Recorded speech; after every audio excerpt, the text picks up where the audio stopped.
Gente, eu vim aqui mais uma vez mostrar para vocês a armação daquela fogueira que o Pontal do Araguaia está fazendo aqui, que vai ser uma das maiores festas, o maior evento do Pontal do Araguaia. Tá aqui para vocês verem.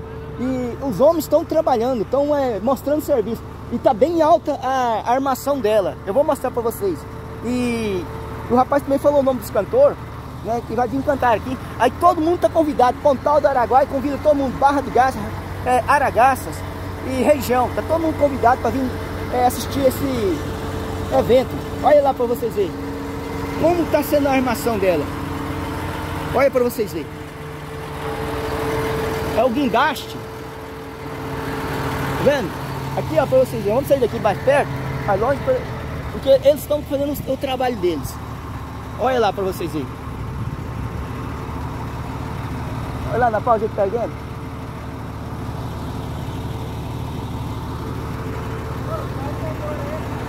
Aí a altura que tá essa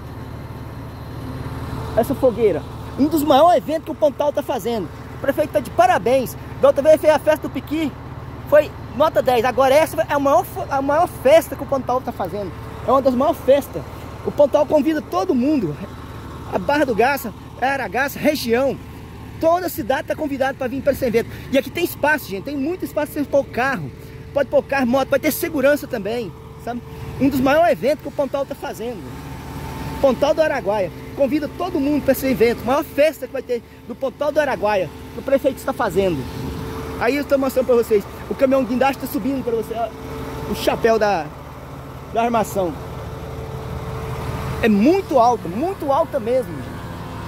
Ela é muito alta. O guindaste está subindo aqui para vocês verem.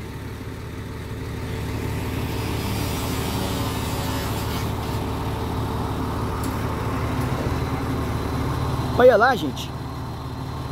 O trabalho deles. A prefeitura não para. Eles não param de trabalhar, não para. Estão trabalhando até de noite.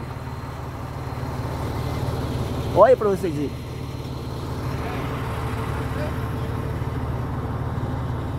O espaço aqui é grande, gente. O espaço é grande demais da conta. Olha para vocês verem. As máquinas da prefeitura estão aqui, estão trabalhando. O caminhão guindaste estão aqui, estão erguendo as madeiras lá para cima. Os trabalhadores estão aqui. Para vocês verem.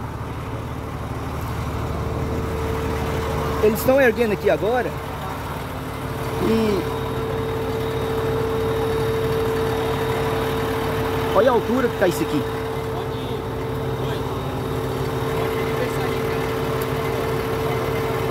Essa é a armação da maior fogueira do Pontal do Araguaia tá fazendo. O maior evento que o Pontal tá fazendo. E o rapaz que sabe o nome dos cantores. Aí, tá muito ocupado, dá pra falar. O nome dos cantores que vão cantar aqui? Vai cantar o 2x1, Rick Renner e Gini Geno. 2x1 na quinta-feira, Rick Renner na sexta-feira e no sábado, Gini Geno. E o dia que vão pôr o fogo da... Vai ser dia 24, no sábado, às 10 horas da noite. Aí, valeu, obrigado. Aí todo mundo está convidado, tá sabendo agora o nome dos cantores. Ele já falou o nome dos cantores e o dia que vai começar a fogueira. Então tá